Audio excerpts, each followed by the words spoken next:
sure, physical, like take care of your body, do whatever, but like your mental health and happiness, finding ways to, reduce stress, I think is a huge thing. It's very stressful. And I don't Yeah. think people realize how stressful it is 24/7. Finding a way, like we just came up, I forget where I heard it, but it's not me, it's D, it's for a signal for my wife, which like, why can't I do the things I want to do? Like, oh, I want to go mow the lawn. I'm low. I can't mow the lawn right now. It's like, okay, like, do I want to explain the whole sequence of events with everything else going on? It's like, no, it's not me, it's D. Like, I'm just going to drink some juice and like, I'll get back at it in like 10 minutes or something. Right. Yeah. It's like, I want to live my life, and like, communicating that has been kind of always a challenge for me. My close friends, my family, my partner, it's like they kind of know, but they could know a lot more. The more they know, the more they can like at least understand, not necessarily like help me, but they'd be like, oh yeah, like you're going to go do a thing because you need to do that. That understanding goes a long way. Welcome to Type 1 Trail Talks of the T1 Determined podcast. Today, Chris Roome sits down with Joe Karr. Diagnosed with T1D at age 12, Joe has spent 30 years carrying the relentless 24/7 mental load that comes with managing T1D. From navigating fatherhood to establishing honest communication with his family through simple phrases like, "It's not me, it's D," Joe knows that protecting your mental health is just as essential as watching your numbers. We talk about the hidden emotional weight of living with a condition that never gives you a day off. This drive for shared understanding ultimately led him to the trails to join us on our inaugural trip of Project InsulNation. I want to take a quick moment to share an update on something we've been working on behind the scenes. As many of you know, we've partnered with Project InsulNation to design backcountry adventures specifically for adults living with type 1 diabetes. This August 18th through the 22nd, we are heading to the Tetons in Wyoming for a multi-day backcountry camping and hiking trip. The goal is simple: to bring together a group of T1Ds to navigate the challenges of wilderness exploration, glucose management, and gear in a fully supportive environment. The application window for this trip is closing very soon. If you've wanted to push your limits in the backcountry but felt held back by your diabetes, this is your invitation. To apply, head over to projectinsulnation.com. I've also put the application link, along with our social handles, directly in the show notes of this episode for easy access. Hopefully, I'll see some of you in the Tetons. Let's get to the episode. And now, our conversation between Chris Roome sitting with Joe Karr. All right. I'm sitting here today with Joe Karr. We're at the Notch Hostel up in the White Mountains. We just got done logging a couple miles. Why don't we just jump right in? Okay. Start. Tell us who you are, where you're from, and give us a little bit about your type 1 journey. My name's Joe. Originally from Beverly, Massachusetts. I was 12 when I was diagnosed. Pretty typical story, going through puberty, feeling sick, not really knowing what's going on. Classic symptoms: thirsty, tired, losing weight. Went to the doctor when like normal flu medicine wasn't working, and I'll never forget, like, the pediatrician was like, "Oh, we got to come into my office." Go to the office, and my mom and I was there. He's like, "Oh, you should go to Children's Hospital like right now. Pack your things." And I was like, "What are you talking about? Like, what is diabetes?" I've never even heard diabetes before that, really. Didn't really run in my family. It was just seemed kind of like a odd thing to happen. But yeah, went home, packed our things, and I was at Children's Hospital in Boston for like 3 days. And they literally had to like not only get my numbers in check, but like teach me everything about it, like how to manage it, what it is. I mean, they really laid in that it wasn't my fault, which was kind of them, because I did think that. That one day I ate too many ice cream bars or whatever, It's like, so I'm 42 now. So it's like 30 years of, living with that, and what's kind of hard is that, at least for me, you don't get to a point where it becomes really easier. You get used to it more. You understand like a little bit more of the ins and outs. You expect things, but there's so many variables, and it's just kind of constantly changing, minute by minute. So it's just like you don't really, as you know, you don't really get to relax. You don't get a break. Yeah. Yeah. I'm ready to take a break now. It's like, nope. So I have 2 daughters now. I worry a lot about them getting diabetes. Yeah, I had to see like a therapist about it for a while because it's, and I don't want to be like, I'm already getting emotional. It's okay. uh, that whole idea like, oh, it's not my fault, but it's like, Yeah. it might be. It's hard to ignore that fact. Yeah, living with it for so long, the last thing you want to do is see your kids have to deal with it. Can we back up just a little bit? Yeah. Having diabetes for 30 years. So we're talking like mid to late 90s, you were diagnosed. Yep. What was it like growing up without the technology that we have today, managing and taking care of your diabetes before all of this became available to us? Well, it's funny, like in the moment, there's no different, like you don't know you don't know what else is out there. So Yeah. you're just, that's all you have. So it's like, oh, this is how I live. Cool. Like I'm going to learn that system. I mean, it's amazing the technology, how like quickly it's advanced, which is great. But yeah, I remember it's being kind of hard. I mean, I think high school, college was rough because it's like a lot of guessing, a lot of just like, cool, made it through the night. I'm okay. Yeah. So Did you heavily pay attention to it in those years? Because I no, know, like, keeping it for me, like, I rebelled hard at that time. yes. I mean, my whole thing was I'm going to do what my friends do. Like, Yeah. I'm not going to let anything stop me. I'm going to party. I'm going to go to the bars. I'm going to be going adventures. I'm going to stay up all night, like whatever. And it was kind of a second thought. And I Yeah. think the technology now, like it makes it more of a fourth thought. Like it's there, like you can't ignore it. Yeah. Whereas in the past, it's like, oh wow, like, oh, I forgot my meter at home. Like, I guess I'll check when I get home. It's like, Yeah.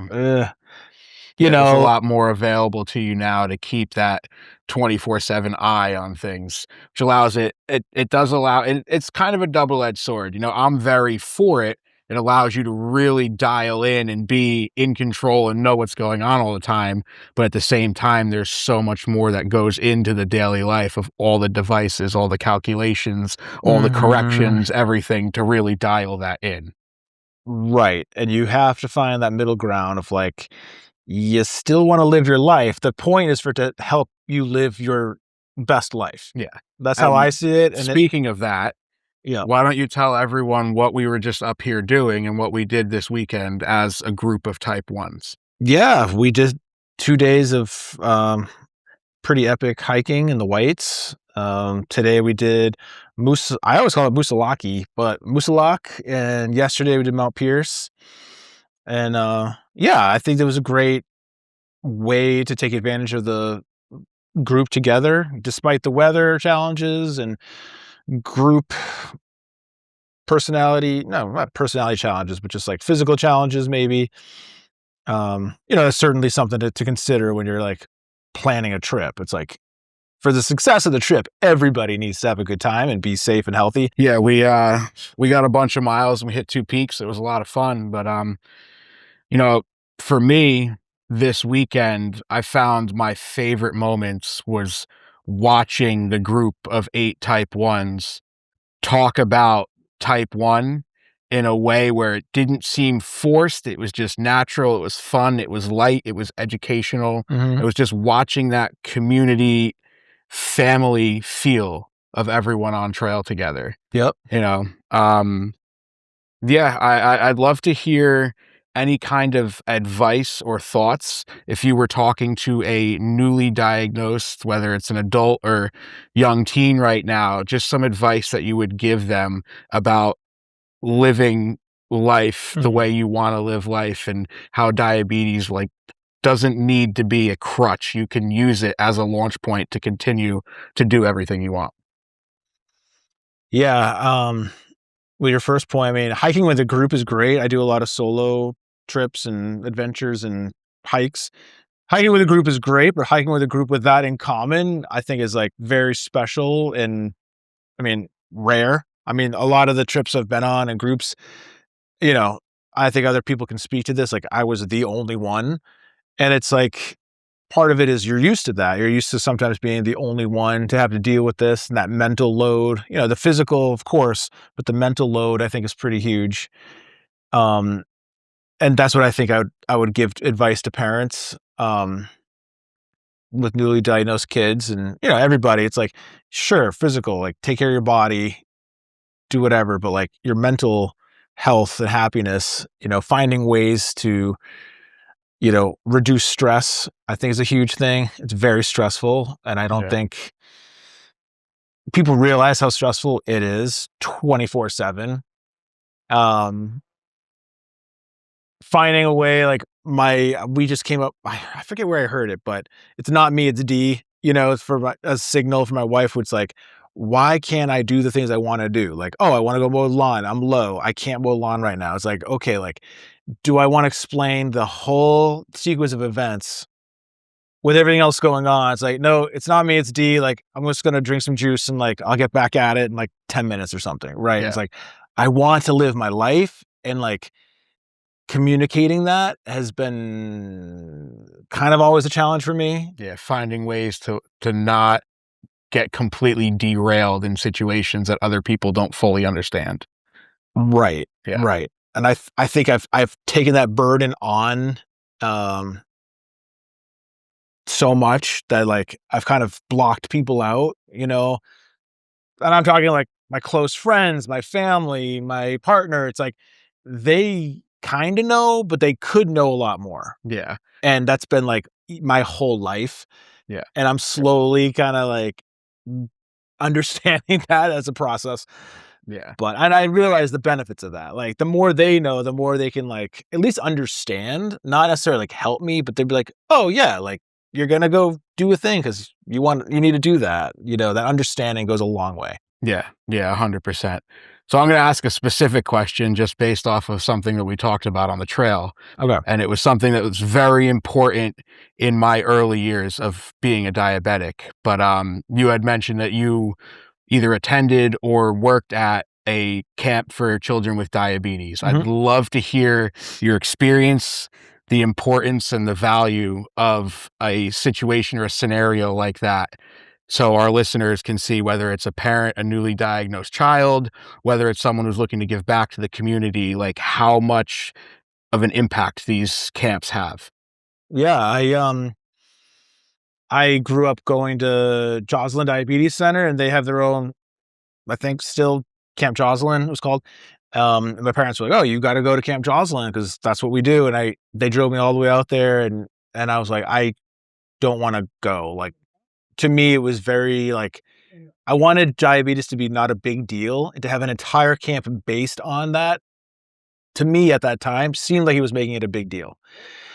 So we turned around, went home, and that was it. And I really regret not going and not having my parents push me to go. Because later on, I worked at Camp Joslin. I helped run their adventure program there, and we were like hiking and canoeing and doing these things, and everyone had diabetes, and like the connection, just kind of like this trip. It was like it's this instant connection. You don't have to explain it. You don't have to introduce it. It's like we got this thing connected. And for kids to have that is really special, because for some kids, like they might be the only one in their school, maybe their town that they know of, at least their age group, that to find that in common and to know like we're struggling, like the struggle is real and we get each other, but also we can still have a blast and have fun.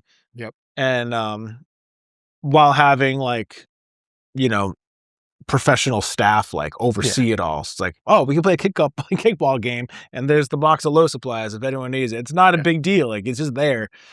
So yeah, I would highly recommend it. I'd just love to echo that, because like we talked, and I attended a camp as both a camper and a counselor for years. And to this day, 20 years later, I still talk to a lot of those same people I used to spend 2 weeks in the summer with. So before we wrap up, we just did our first Project InsulNation trip. I'd love to hear some feedback, things that you really enjoyed, and I'd love some brutal honesty on things that you think could be done better or you might want to see in the future, because that will help us better tailor these experiences for the trips moving forward. On record? On record. Okay. I love the idea of it. I love the concept. I was like very game. I was very interested. I thought like the Zoom calls were good. I think maybe even more of those would be good, especially leading up to it. Like I was surprised there wasn't one like right before the trip to talk about the weather. Yeah. That would have, because there was all of those texts talking about like the weather, the plans. Like if there's just one more, like let's just do that, get on the same page. Because I think people were still coming here with different expectations. And like figuring out the plan on the fly. Like I think it just would have been like, I mean, you guys did say at one point, like, guys, like, we're not going to do the Pemmy trip. Like, we're not doing that. But I think that was kind of hard to swallow because I think some people were expecting that. Yeah, it's what we sold. So right. And so, like I mentioned, I'll say it again. If you just have it open, and I know for me, I would like that. I don't want to talk to everybody, but like, it's like, guys, like adventure in the whites, like, here we go. And then it's like, based on interest, based on skill, based on like weather, like whatever, you make the plan as a group, and it could be like, yeah, some local people, some far away. I mean, I think that would make it helpful when you're pivoting, right? Because that, it's important to do. And then I think I said too, like, and then you could base it like easy, medium, difficulty, whatever, based on like, because you might have some people that still want to just like sit around a campfire and talk about diabetes, but if some people like forget that, like I want to go up in the mountain, so it's like different goals, I think. Yeah. So trying to figure out what the goals are for people. But yeah, I think it's, I don't know, maybe longer. It would be like more of a summer camp thing. Like more days. Yeah. Okay. Yeah. I didn't know if you were telling us longer hikes after what we just did. Well, again, the weather's tricky, right? Yeah. But like, I mean, this was a super great place. We found this, but if it was like, we have a campground or we're like camping, even if we like set a bunch of tarps or we're camping, so we have a campfire, so we can really sit around and talk. I think that would balance out, like, there's a lot of activity, but there's also a lot of the like connection, yeah, the discussion, the talking. And yeah, I mean, I think that is, you want that to be organic and like come, and that does happen on the trail sometimes. But also, I mean, you guys could come with like, I don't know, open-ended questions like, hey, what do you guys think about this? And you guys guide that a little bit more, because that's a huge part of it, right? It's like connection with other T1Ds. There's the activity and there's the connection. Yeah. And it's like, I think they're equal. Yeah. Well, very awesome. Be. Yeah. Well, this is Joe Karr up in the Whites. Glad we got to sit down. Yeah. Well, I appreciate you guys organizing. I mean, it was great. I had a blast. Awesome. That's what we love. Filled my bucket. Thank you for joining us with Joe Karr on Type 1 Trail Talks.